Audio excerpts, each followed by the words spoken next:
जय श्री कृष्णा दोस्तों आज हम आपको एक बहुत ही महत्वपूर्ण कथा सुनाने जा रहे हैं। इस कथा के माध्यम से हम आपको यह बताएंगे कि इस संसार में सबसे बड़ा दान कौन सा होता है, जिसे करने से पूर्ण पुण्य की प्राप्ति होती है, और कैसे हम बुरे लोगों की पहचान कर सकते हैं। दोस्तों, इस कथा के माध्यम से आप जानेंगे कि बुरे लोगों की पहचान कैसे की जा सकती है, तो कृपया आप इस कथा को शुरू से अंत तक ध्यान से सुनिए, क्योंकि अधूरा ज्ञान मानव जीवन में अनेक कठिनाइयों का कारण बन सकता है।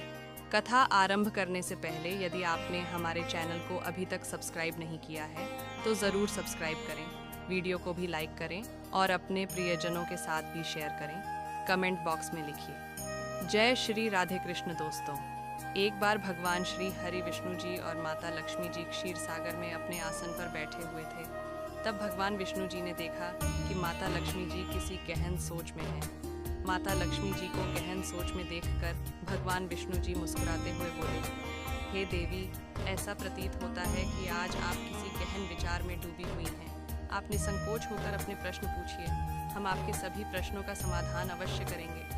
भगवान विष्णु जी की बात सुनकर माता लक्ष्मी ने कहा, हे प्रभु, आज मेरे मन में एक जिज्ञासा है। मैं यह जानना चाहती हूँ कि इस दुनिया में सबसे बड़ा दान कौन सा है, जिससे पूर्ण पुण्य की प्राप्ति होती है, और बुरे लोगों की पहचान कैसे की जा सकती है। मनुष्य उन लोगों को कैसे पहचान सकते हैं।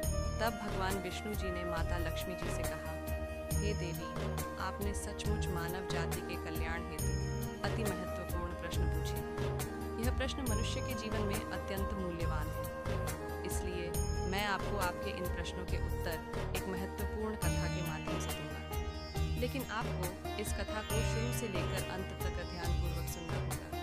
तब माता लक्ष्मी जी ने उत्तर दिया, हे प्रभु, मैं आपको वचन देती हूँ कि इस कथा को मैं पूरी श्रद्धा से सुनूंगी और इस कथा का प्रचार समस्त देवलोक में करूंगी। दोस्तों, भगवान श्री हरि विष्णु जी देवी लक्ष्मी से कहते हैं, हे देवी, एक समय की बात है, किसी नगर में एक राजा राज्य करता था। वह राजा बहुत ही बलशाली, वीर और अत्यंत ही बुद्धिमान था। इसके साथ ही वह धर्मपरायण और दयालु भी था। उस राजा की रानी भी संस्कारी और अत्यंत धार्मिक स्वभाव की थी। दोनों पति पत्नी भगवान भोलेनाथ के परम भक्त थे। वे दोनों प्रतिदिन शिव जी के मंदिर में जाकर उनकी पूजा अर्चना किया करते थे। यह उनका प्रतिदिन का नियम था। वह राजा अपने राज्य को धर्मपूर्वक चला रहा था। उसके राज्य में कोई भी व्यक्ति दुखी नहीं रहता था, बल्कि सारी प्रजा सुख और वैभव से संपन्न रहती थी। इसलिए पूरे नगर में हर तरफ खुशियां ही खुशियां बिखरी रहती थी। वहाँ के जानवर भी एक दूसरे को कोई हानि नहीं पहुँचाते थे। यहाँ तक कि एक ही नदी में शेर और बकरी शांतिपूर्वक पानी पीते थे। ऐसे ही दिन बीत रहे थे। राजा की उम्र ढलती जा रही थी और उनके विवाह को भी कई वर्ष बीत चुके थे, लेकिन उस राजा को कोई संतान नहीं लगा।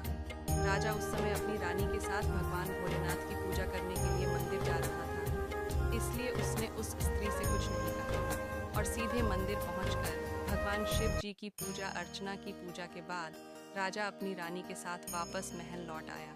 लेकिन महल पहुंचने के बाद राजा ने अपने एक सैनिक को बुलाया और उसे आदेश दिया कि तुम जाओ और नगर के बाहरी क्षेत्र में रहने वाली उस स्त्री को अपने साथ महल ले आओ। ध्यान रखना, तुम उसे कुछ भी मत बताना कि क्यों बुलाया गया है, बस उसे तुम हमारे पास ले आओ। भगवान विष्णु जी कथा सुनाते हुए आगे कहते हैं, हे देवी, राजा का आदेश पाते ही वह सैनिक तुरंत ही उस महिला के घर पहुंचता है। उस समय महिला का पति भी घर पर नहीं था। फिर वह सैनिक उस स्त्री के घर के दरवाजे को खटखटाने लगता है और कुछ देर बाद वह महिला अपने घर का दरवाज़ा खोलती है। सामने राजा का सैनिक खड़ा देखकर वह महिला हैरान होती है और पूछती है, क्या हुआ, आप मेरे घर पर क्यों आए हैं? उस महिला की बात सुनकर राजा का वह सैनिक उससे कहता है, चलो, मेरे साथ महाराज ने तुम्हें राजमहल में बुलाया है, उन्हें आपसे कुछ बात पूछनी है। यह सुनकर वह महिला अपने मन में सोचती है, आखिर महाराज का आदेश है, इसे ठुकराया तो नहीं जा सकता, मुझे राज दरबार में जाना ही होगा। उसके बाद वह सैनिक उस स्त्री को अपने साथ लेकर राजमहल पहुंच गया। महल में पहुंचकर वह महिला राजा को प्रणाम करती है और कहती है, हे महाराज, आपने मुझे अचानक यहाँ राजमहल में क्यों बुलाया है? क्या मुझसे कोई गलती हो गई है? उस स्त्री की बात सुनकर राजा कहता है, तुम मुझे एक बार बताओ, आज सुबह जब मैं और भगवान शिव जी के मंदिर जा रहे थे तो तुमने मुझे देखकर अपना मुंह फेर लिया और मुझे आते हुए देखकर तुम दौड़ते हुए अपने घर में चली गई। तुमने मुझे देखकर ऐसा दुर्व्यवहार क्यों किया? तब वह महिला निर्भीकता से राजा से कहती है, हे महाराज, आप भले ही मुझे मृत्यु दंड दे तो भी मुझे कोई ऐतराज नहीं, परंतु मैं सच ही कहूँगी, आपके महल में बड़े बड़े विद्वान हैं, पंडित हैं। अगर मैं गलत बात बोलूं तो आप उनसे पूछ सकते हैं कि हमारे नगर में ये मान्यता है कि जो सुबह सुबह आपका चेहरा देख लेता है तो उस व्यक्ति का पूरा दिन खराब हो जाता है, क्योंकि आप संतानहीन हैं। अभी तक आपको संतान की प्राप्ति नहीं हुई है। इसी कारण मैंने आपका मुंह देखकर अपना मुंह देखा उसकी पूरा दिन हमारे नगर में नहीं हुई है, फेर लिया था और अपने घर के अंदर चली गई थी। उस महिला की ऐसी बात सुनकर राजा आश्चर्य में पड़ जाता है। वह अपने मन में सोचता है कि यह महिला तो बिल्कुल सत्य कह रही है। यदि किसी नगर के राजा को संतान नहीं हो तो यह उसकी प्रजा के लिए बिल्कुल भी शुभ नहीं माना जाता। उसके बाद राजा उस महिला को वापस अपने घर जाने की अनुमति देता है। फिर राजा अपने मन में ये विचार करने लगता है कि अब मुझे भगवान शिव जी के मंदिर में जाकर संतान प्राप्ति के लिए यज्ञ करना चाहिए। ऐसा सोचकर वह राजा अपने कक्ष में लौटकर रानी से कहता है, हे प्रिया, हमारे नगर के लोग हमारे चेहरे को देखना भी पसंद नहीं करते हैं, क्योंकि हमारे पास अभी तक कोई संतान नहीं है। इसलिए हमें भगवान शिव जी के मंदिर में जाकर संतान प्राप्ति का यज्ञ करना चाहिए। हम भगवान भोलेनाथ के मंदिर में चलते हैं और भगवान शिव से प्रार्थना करते हैं कि वे हमें पुत्र प्रदान करें। राजा की बात सुनकर रानी भी उसकी बात मान लेती है। फिर राजा और रानी दोनों भगवान शिव जी के मंदिर पहुंचते हैं और भगवान शिव जी की पूजा करके संतान प्राप्ति के लिए यज्ञ का आयोजन करते हैं। भगवान विष्णु जी कथा सुनाते हुए आगे कहते हैं, हे देवी पुत्र, प्राप्ति के लिए राजा और रानी ने यज्ञ का आयोजन किया, लेकिन यज्ञ संपन्न होने के बाद भी उन्हें संतान की प्राप्ति नहीं हुई।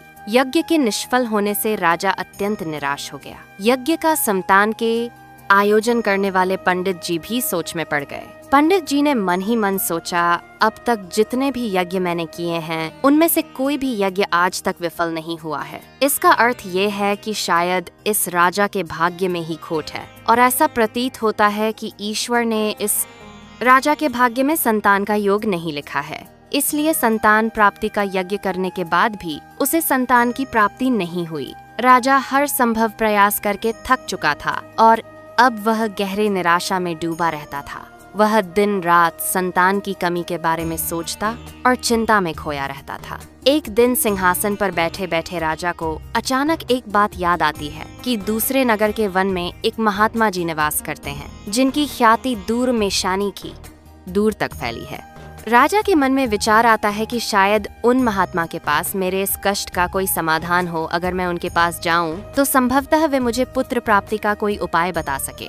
मुझे उनके पास जाना चाहिए। अपने मन में यह निर्णय लेकर राजा तुरंत अपनी रानी के पास जाता है और उससे कहता है, हे प्रिया, दूसरे नगर के वन में एक महान तपस्वी और ज्ञानी महात्मा जी रहते हैं। मुझे लगता है कि हमें उनके पास जाना चाहिए। हो सकता है कि वे हमें पुत्र प्राप्ति का कोई मार्ग सुझा दे। फिर रानी भी राजा की इस कार्य की पासवी बात से सहमत हो गई। रानी ने कहा, हे स्वामी, आपकी बात बिल्कुल सही है। हमें महात्मा जी से अवश्य मिलना चाहिए। रानी की सहमति पाकर राजा और रानी दोनों ने एक रथ में बैठकर महात्मा जी के दर्शन के लिए दूसरे वन की ओर प्रस्थान किया। कुछ समय के बाद वे दोनों ने प्रस्थान में वन में पहुंच गए।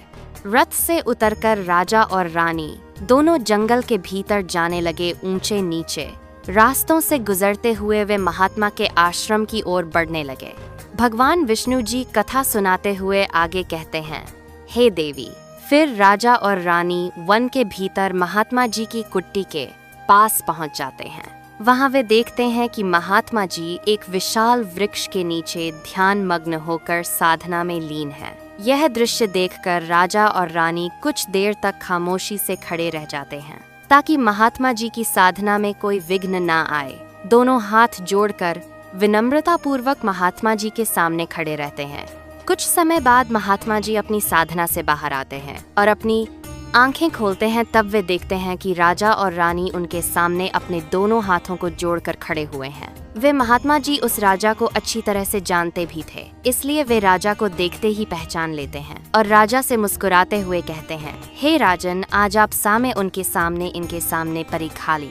यूं अचानक से हमारे पास किस प्रयोजन से पधारे हैं? तब राजा ने नम्रता से महात्मा जी को प्रणाम किया और अपनी व्यथा महात्मा जी को कह सुनाई। उसने बताया कि कैसे उन्होंने पुत्र प्राप्ति के लिए यज्ञ किया, परंतु सभी व्यर्थ गए। यह सब सुनने के बाद महात्मा जी को पुत्र कह सुनाई। जी कुछ क्षणों के लिए मौन हो गए और अपनी आंखें बंद कर ली। वे ध्यान होकर राजा के जीवन की घटनाओं का आंतरिक दृष्टि से अवलोकन करने लगे। कुछ समय बाद महात्मा जी ने अपनी आंखें खोली और गंभीर स्वर में बोले, राजन, मैंने आपके जीवन का एक ऐसा सत्य देखा है जिसे सुनकर आपको कष्ट हो सकता है। आपके पिछले जन्म में किए गए एक पाप का फल इस जन्म में आपके भाग पर भारी पड़ा है। आपने पिछले जन्म में एक ऐसा घोर पाप किया था जिसके परिणाम स्वरूप इस जीवन में आपके भाग्य में संतान प्राप्ति का योग नहीं है। इसी कारण से आपके सभी प्रयास निष्फल हो रहे हैं। भगवान विष्णु जी कथा सुनाते हुए आगे कहते हैं, हे देवी। महात्मा जी की बातें सुनकर राजा उनके चरणों में गिर पड़ा और विनती करते हुए बोला, हे महात्मा, कृपा करके आप ऐसा मत कहिए। आप ही हमारे दुख को हरने का कोई उपाय सुझाए। राजा की यह व्याकुलता देखकर महात्मा जी ने उसे सहारा देकर अपने चरणों से उठाया और बोले, हे राजन, इतनी अधीरता आपको बिल्कुल भी शोभा नहीं देती। मैं अभी आपको आपके इस कष्ट का निवारण करने का उपाय बताता हूँ, जिसे करने के बाद आपको अवश्य ही पुत्र की प्राप्ति होगी। इतना कहकर वह महात्मा जी अपनी कुटिया के पाथीने ही देगी भीतर जाते हैं और थोड़ी देर के बाद हाथ में एक कटोरी में खीर लेकर बाहर आ जाते हैं। उन्होंने वह खीर राजा को देते हुए कहा, राजन, महल पहुंचकर आप और रानी साहिबा दोनों ही स्नान आदि के बाद इस खीर को प्रसाद के रूप में ग्रहण करें। ऐसा करने से आपको बाद समय से भारत ने इंडीज एंड निश्चित ही पुत्र की प्राप्ति होगी। परंतु राजन, आप मेरी एक बात याद रखना, इस पुत्र की आयु मात्र 20 वर्ष की ही होगी। जिस दिन आपके पुत्र की आयु 20 वर्ष की होगी, उसी दिन उसकी मृत्यु हो जाएगी। महात्मा जी की इस बात को सुन राजा गहरी सोच में डूबा गया। वह अपने मन में सोचने लगा, चलो 20 वर्ष के लिए ही सही, परंतु इस संतानहीनता का कलंक तो मिट जाएगा, हमें संतान का सुख तो मिलेगा। राजा ने मन ही मन इस बात को स्वीकार कर लिया और महात्मा जी से निवेदन किया, हे महात्मा, आपका आशीर्वाद और मार्गदर्शन स्वीकार है, कृपा करके हमें यह अवसर दे। महात्मा जी ने मुस्कुराते हुए राजा को आशीर्वाद दिया। राजा और रानी ने महात्मा जी को प्रणाम किया, उनकी चरण वंदना की और विनम्रता पूर्वक आभार व्यक्त किया। इसके बाद राजा और रानी अपने रथ में बैठकर महल की ओर लौट किया। बांटकर अवसर बोलकर मानेगा, चले। इसके बाद महल पहुंचकर राजा और रानी स्नान आदि कर भगवान भोलेनाथ जी का प्रसाद मानते हुए श्रद्धा से उस खीर को ग्रहण करते हैं। उसके कुछ ही दिनों बाद रानी गर्भवती हो जाती है, जिससे रानी बहुत ही प्रसन्न हो जाती है। जब राजा ने यह शुभ समाचार सुना तो वह भी खुशी से झूम उठा। संतान प्राप्ति का यह सुखद समाचार सुनने के बाद राजा ने महात्मा जी के प्रति अपनी कृतज्ञता प्रकट करने का निश्चय किया। राजा अपने रथ में ढेर सारे फल, फूल, वस्त्र और अन्य भेंट सामग्रियां रखकर वन में महात्मा जी की कुटिया की ओर चल पड़ा। कुटिया के निकट पहुंचकर राजा ने अपने रथ को रोक दिया और विनम्र भाव से नीचे उतरकर महात्मा जी के पास पहुंचा। महात्मा जी ध्यान मग्न बैठे थे। राजा ने उनके पास जाकर सभी वस्त्र, फल, फूल उन्हें समर्पित किए और गहरे आदर के साथ प्रणाम करते हुए कहा, हे महात्मा, आपकी ही कृपा से हमें संतान प्राप्ति का सुख प्राप्त होने जा रहा है, इसलिए आप मेरी यह तुच्छ सी भेंट कृपा कर स्वीकार करें। महात्मा जी राजा की विनम्रता और कृतज्ञता से अत्यंत प्रसन्न हुए। उन्होंने राजा की भेंट को स्वीकार कर उसे आशीर्वाद दिया और कहा, राजन, तुम्हारी भक्ति और संकल्प ने ही तुम्हारे जीवन को फलवर्स है, वह अनमोल है। जाओ, तुम्हारी संतान गुणवान और धर्मनिष्ठ हो। उसके बाद राजा ने महात्मा जी का आशीर्वाद पाकर उनसे विदा ली और अपने रथ में बैठकर वापस अपने महल की ओर प्रस्थान करते हैं। महल लौटकर राजा बहुत ही खुशियां मनाता है। भगवान विष्णु जी कथा सुनाते हुए आगे कहते हैं, हे देवी, ऐसे ही दिन रहे थे। आखिरकार वह शुभ दिन आया जब राजा के यहाँ एक पुत्र का जन्म हुआ। पुत्र के जन्म से जैसे महल में खुशियों की बयार बहने लगी। राजा ने पुत्र प्राप्ति की खुशी में पूरे नगर में उत्सव का आयोजन किया। महल को फूलों और रंग बिरंगी संगीत अपने पिता के ही गुणों का प्रतीक बनते हुए बड़ा होने लगा। वह अपने पिता की तरह ही धर्मनिष्ठ, आत्मानुभूति, मत्ता, शौर्य और भक्ति के गुण प्रकट होने लगे, जिससे राजा का हृदय गर्व से भर उठता। शौर्यवीर के गुणों और आचरण को देखकर सभी आश्वस्त थे कि वह एक दिन अपने पिता की तरह महान राजा बनेगा। जैसे जैसे समय बीता, राजा का हृदय गर्व और खुश से भरता गया। संतान सुख की प्राप्ति ने उसकी हरन की बत्ता कीनेगा सभी चिंताओं को मानो हर लिया था और वह अपने पुत्र में संपूर्ण संसार का आनंद खोजने लगा। वह राजा पुत्र के प्रति अपने स्नेह में इतना डूब गया कि वह यह महत्वपूर्ण बात भी भूल बैठा कि उसके पुत्र की आयु मात्र 20 वर्ष तक की है। भगवान विष्णु जी कथा सुनाते हुए आगे कहते हैं, हे देवी, फिर एक दिन जब उस राजा को यह बात याद आती है कि उसके पुत्र वर की आयु मात्र 20 वर्ष की ही है, इसलिए जब राजा के पुत्र शौर्यवीर की आयु 15 वर्ष हो जाती है, तब वह राजा दिन रात पुत्र के भविष्य को लेकर व्याकुल रहने लगा। इस बीच एक अन्य नगर में एक महापराक्रमी राजा का राज्य था। उस राजा की एकमात्र पुत्री थी जो अपनी सुंदरता और दयालुता के लिए प्रसिद्ध थी। वह देखने में ऐसी लगती थी मानो स्वर्ग की अप्सरा स्वयं धरती पर उतर आई हो। वह बहुत ही दानी स्वभाव की थी, क्योंकि उसने अपने माता पिता से धर्म और संस्कारों की शिक्षा ली थी, इसीलिए उसका हृदय करुणा और उदारता से भरा हुआ था। वह प्रतिदिन सुबह उठकर पक्षियों को दाना डालती और अपने द्वार पर आने वाले साधु संतों भिक्षुओं को सदा ही आदर से भोजन कराती थी। कोई भी भूखा उसके द्वार से खाली हाथ नहीं लौटता था। ऐसे ही दिन बीत रहे थे। उस राजा की पुत्री भी अपने गुणों के साथ बड़ी हो रही थी। एक दिन जब शौर्यवीर के पिता को यह बात पता चली कि दूसरे नगर में एक धीरवर और पराक्रमी राजा राज्य करता, जिसकी पुत्री गुणों की खान है, साथ ही वो अत्यंत सुंदर भी है, तो राजा ने अपने मन में सोचा कि ऐसी धर्मात्मा और तेजस्वी कन्या के साथ अपने पुत्र शौर्यवीर का विवाह करना उचित रहेगा। मुझे इसी प्रकार की कन्या की तलाश थी जिसके साथ मैं अपने पुत्र का विवाह कर सकूं और हमारी वंश परंपरा को बनाए रख सकूं। इस विचार के साथ ही राजा ने अपने मन में निर्णय किया कि वह उस राजा से प्रस्ताव रखेगा जिससे वह अपने पुत्र का विवाह कर रखे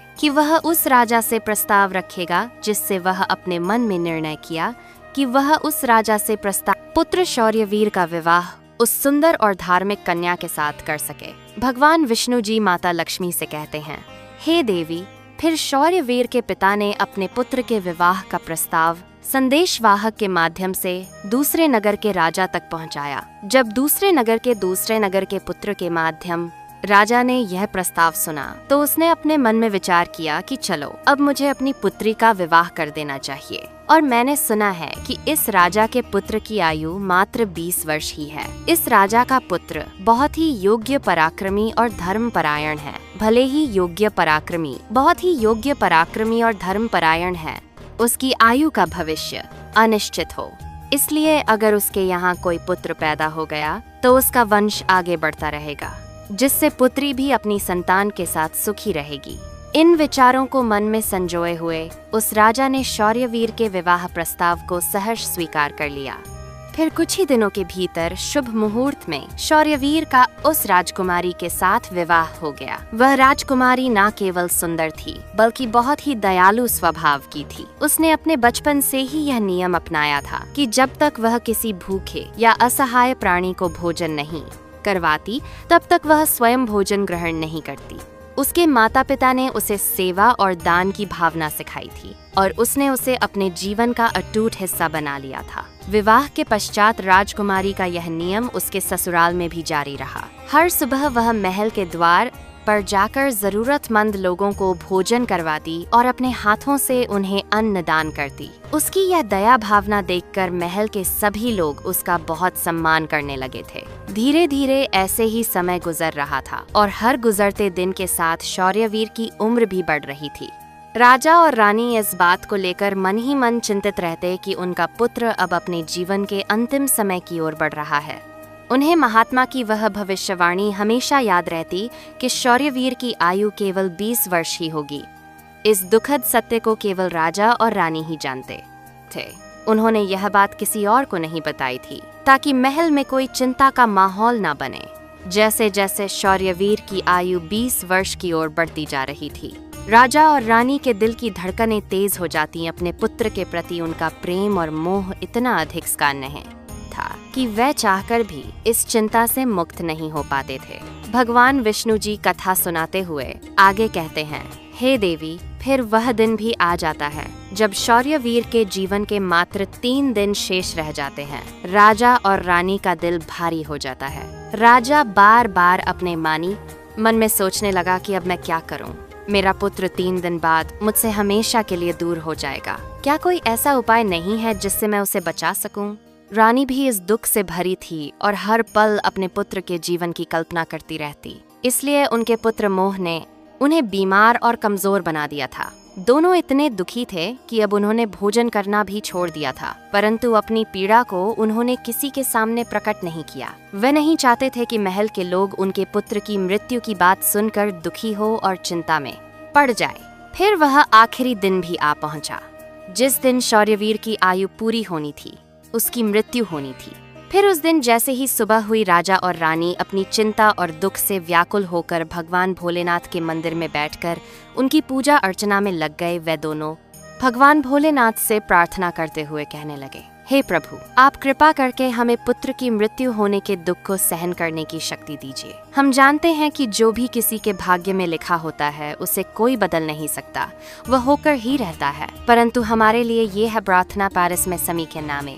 समय बहुत ही कठिन है। उधर राजकुमार शौर्यवीर की पत्नी अपने दैनिक धर्म कर्म के कामों में लगी हुई थी। हर दिन की तरह वह भूखे गरीबों और निर्धनों को भोजन करा रही थी, पक्षियों को दाना डल रही थी और जरूरतमंदों की सहायता में लगी थी। उसे अपने पति की आयुखंड बनाने की सहायता में लगी थी के बारे में कुछ भी पता नहीं था, इसलिए वह निश्चिंत होकर अपने कार्यों में मग्न थी। इसी बीच यमलोक में धर्मराज जी ने देखा कि आज राजकुमार शौर्यवीर की मृत्यु का दिन है, तो उन्होंने तुरंत ही अपने 2 प्रमुख दूतों को बुलाया और उन्हें आदेश दिया, जाओ और ऐसे अब से कुछ समय बाद राजकुमार शौर्यवीर के प्राण उसके शरीर से निकालकर अपने साथ यमलोक ले आओ। परंतु ध्यान रहे कि उसकी मृत्यु एक विशेष कारण से होनी है। उसकी मृत्यु एक सांड द्वारा उसे पीछे से ठोकर मारने से ही होगी। जब वह सांड राजकुमार शौर्यवीर को पीछे से ठोकर मारेगा, तभी उसके प्राण हमारे पास आ सकेंगे।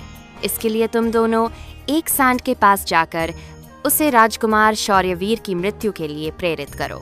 धर्मराज के आदेशानुसार वे दोनों दूत यमलोक से धरती पर जाने के लिए तत्पर हो गए।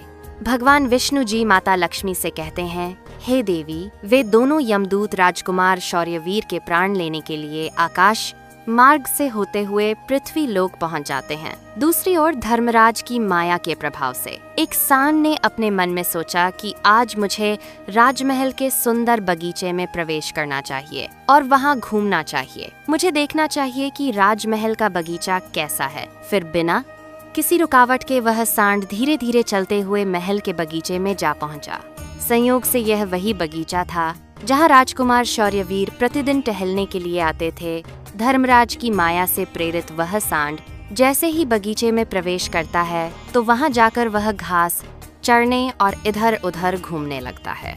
उसी समय धर्मराज जी के 2 दूत राजमहल के बगीचे के द्वार के पास खड़े हो गए। वे दोनों बगीचे के भीतर की गतिविधियों पर नजर बनाए रखते हैं। कुछ समय बाद राजकुमार शौर्यवीर उस बगीचे में टहलने के लिए आता है। राजकुमार इस बगीचे के भीतर हुकों पर बनायास पर शौर्यवीर को सांड के वहां होने का एहसास नहीं था और वह अपने विचारों में खोए हुए बगीचे में टहलने लगता। 42 है तब वे दोनों यमलोक अपने मन में सोचते हैं, अब बस थोड़ी ही देर में राजकुमार शौर्यवीर की आयु समाप्त होने का समय निकट आ जाएगा। हमें इंतजार है उस पल का जब ये सांड राजकुमार को ठोकर मारेगा, तब हम उसके प्राण लेकर यमलोक लौट जाएंगे। जब वे दोनों दूत में सांड राजकुमार इंतजार है, तब हम एक ही ऐसा परी ये विचार कर रहे थे कि तभी क्या होता है कि एक अन्य नगर में एक निर्धन ब्राह्मण रहता था। उस ब्राह्मण की एक पुत्री थी जिसका समय रहते उसने विवाह कर दिया था, लेकिन दुर्भाग्य से उसकी बेटी का पति एक दुष्ट प्रवृत्ति का व्यक्ति था जो बहुत ही मदिरापान करता था, जुआ खेलता था और पराई स्त्रियों के साथ संबंध बनाता था। यही नहीं, वह अपनी पत्नी को नशे में होकर अक्सर मारता पीटता था और उसे घर से निकालना चाहता था। उसकी इस आदत के कारण गरीब ब्राह्मण की बेटी बहुत ही दुखी और पीड़ित रहने लगी थी। लेकिन वह ब्राह्मण के बेटी के बाद में होने में गरीब ब्राह्मण की बेटी जब अपने पति के साथ कुछ समय तक रही, तब एक दिन वह गर्भवती हो जाती है। इसीलिए एक दिन उसने अपने पति की मारपीट से तंग आकर उसे छोड़कर वह अपने पिता के घर अपने मायके में आ जाती है।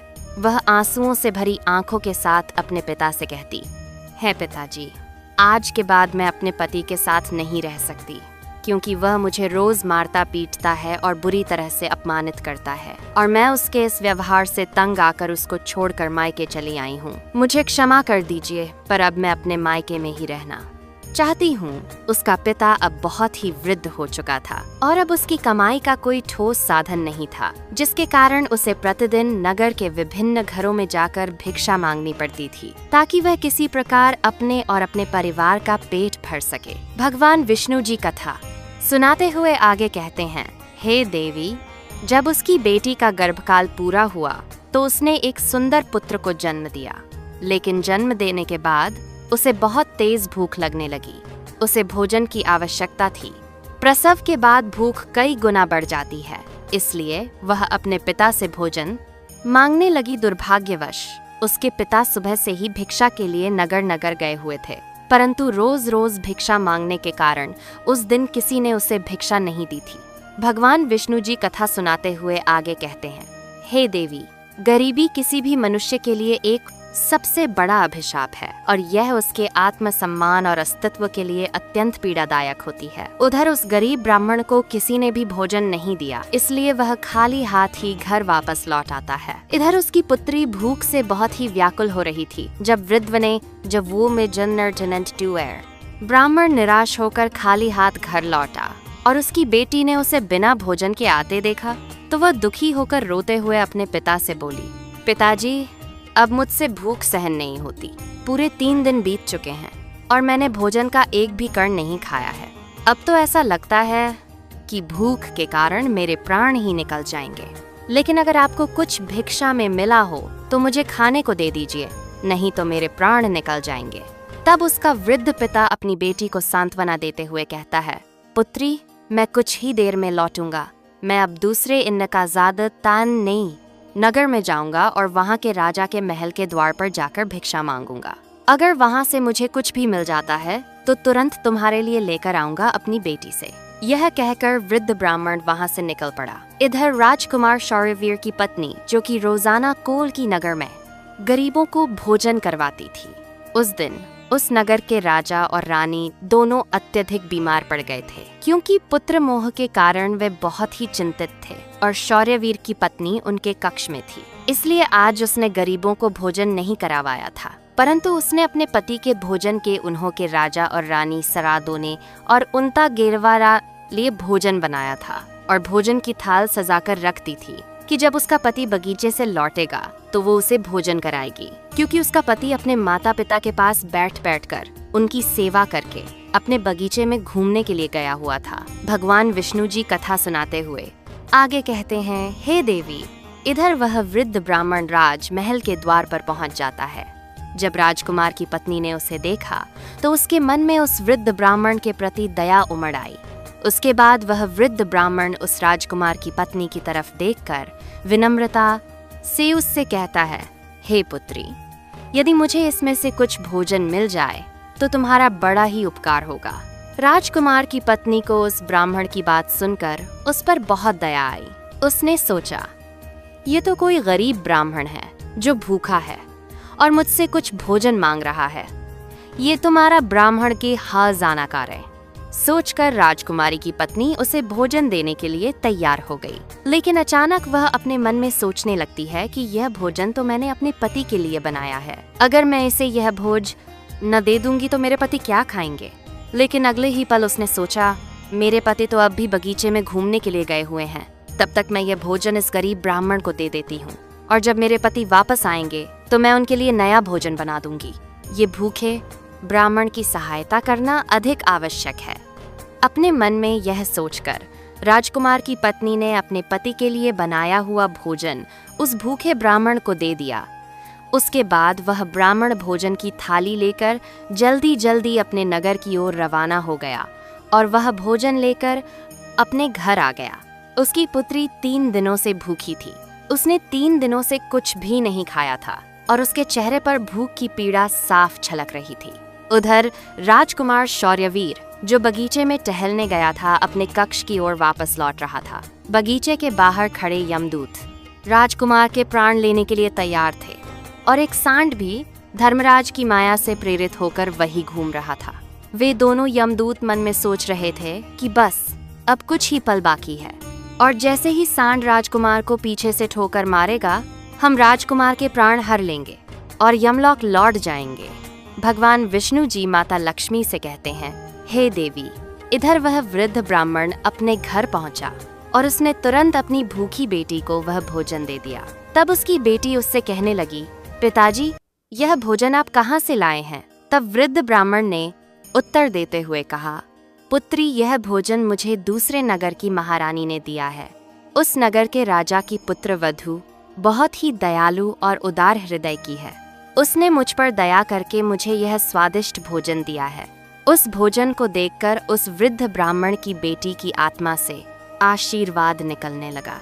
वह भगवान से प्रार्थना करने लगी कि हे भगवान, जिसने भी मेरे पिता को यह भोजन दिया है, उसका सुहाग अमर रहे और वह सदा सौभाग्यवती बनी रहे। जैसे ही उसने भोजन का निवाला अपने मुंह में डाला, उसकी आत्मा की तृप्ति हो गई और उसकी आत्मा से सच्चे मन से आशीर्वाद निकलने लगे कि महारानी का पति दीर्घायु और स्वस्थ रहे। इधर राजकुमार शौर्यवीर अपने महल की ओर बढ़ रहा था और बगीचे के बाहर खड़े यमदूत उसकी मृत्यु का बेसब्री से इंतजार कर रहे थे। परंतु जैसे ही राजकुमार बगीचे में उस सांड के सामने पहुंचा तो सांड ने तुरंत उसे पीछे से ठोकर मारने के लिए अपनी ताकत जुटाई। वो अपनी सींग से उसे मारने ही वाला था कि तभी अचानक से 2 देवदूत वहां प्रकट हो जाते हैं और अपनी दिव्य शक्ति से उस सांड को बेहोश कर देते हैं। वो सांड हिल भी नहीं पा रहा था। उसमें आगे बढ़ने की बिल्कुल भी शक्ति नहीं बची थी।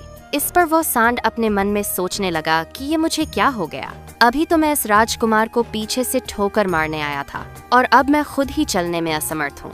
उसकी समझ में नहीं आ रहा था कि ये सब कैसे और क्यों हो रहा है। भगवान विष्णु जी माता लक्ष्मी से कहते हैं, हे देवी, यह सब उस ब्राह्मण की भूखी बेटी के आशीर्वाद का प्रभाव था जो उसने भोजन करते समय दिया था। उस आशीर्वाद की शक्ति के कारण ही वे देवदूत वहां आकर खड़े हो गए थे। इसके बाद वे देवदूत वहां आकर खड़े हो गए थे। देवदूत यमराज के उन दूतों से कहते हैं, हे यमदूत, तुम इस राजकुमार के प्राण नहीं ले सकते। जिस प्रकार श्राप असर दिखा सकता है, उसी प्रकार आशीर्वाद भी फलित हो सकता है। अब राजकुमार और सांड के बीच वे 2 देवदूत आशीर्वाद रूपी दीवार बनकर खड़े थे और क्या आज्ञा की नीच ठेंस को धो देखा था।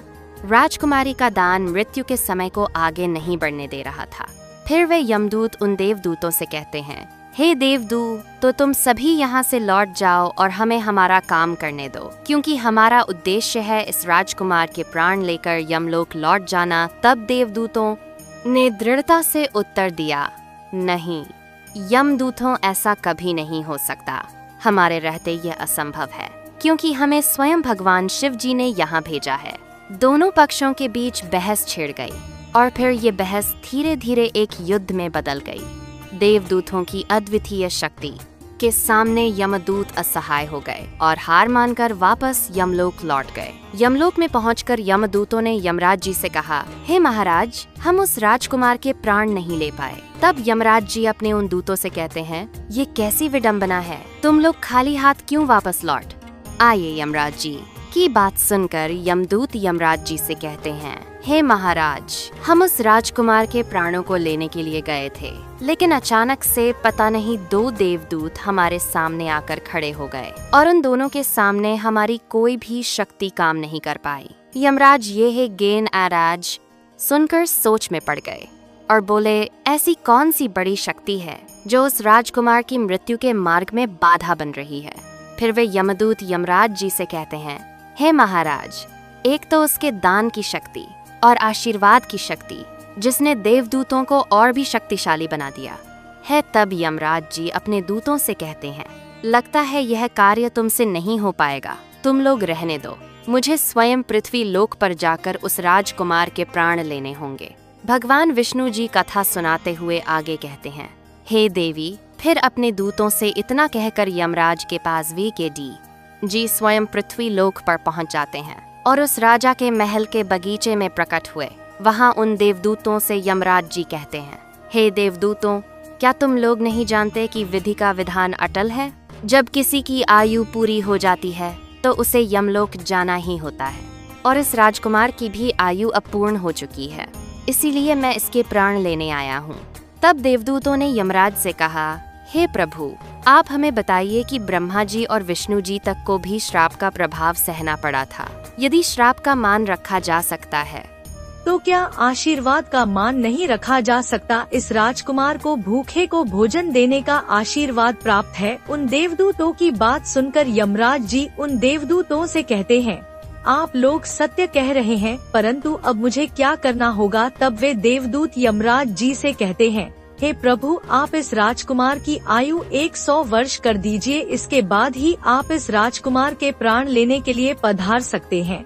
और यही भगवान शिव जी का भी आदेश है। उन देवदूतों की बात मानकर यमराज जी ने राजकुमार शौर्यवीर की आयु 100 वर्ष कर दी और वापस यमलोक लौट गए। भगवान विष्णु जी कहते हैं, हे देवी, प्रकार एक भूखे को भोजन देने के पुण्य के कारण उस राजकुमार की मृत्यु टल गई और उसकी आयु भी बढ़ गई। इसी कारण कहा जाता है कि अन्न दान सबसे बड़ा दान है। किसी भूखे को दिया गया अन्न अश्वमेध यज्ञ के फल के बराबर होता है। भगवान विष्णु जी माता लक्ष्मी जी से कहते हैं, हे देवी, अब तो आपके सभी प्रश्नों के उत्तर आपको मिल गए होंगे। तब माता लक्ष्मी जी भगवान श्री हरि विष्णु जी से कहती है, हे प्रभु, आज आपने मुझे अज्ञान प्रदान किया है और मेरे सभी प्रश्नों का समाधान भी कर दिया है, इसलिए मैं आपको विश्वास दिलाती हूँ कि मैं इस कथा का विस्तार समस्त संसार में अवश्य करूंगी। तो दोस्तों, आशा है यह कथा आपको जरूर पसंद आई होगी। अगर आपको यह कथा अच्छी लगी हो तो वीडियो को लाइक और चैनल को सब्सक्राइब अवश्य करें। इस वीडियो को अपने दोस्तों के साथ भी शेयर करें। कमेंट बॉक्स में लिखिए जय श्री राधे कृष्ण कृष्ण। तो मिलते हैं अगले वीडियो में, तब तक के लिए आप अपना ख्याल रखिए। धन्यवाद।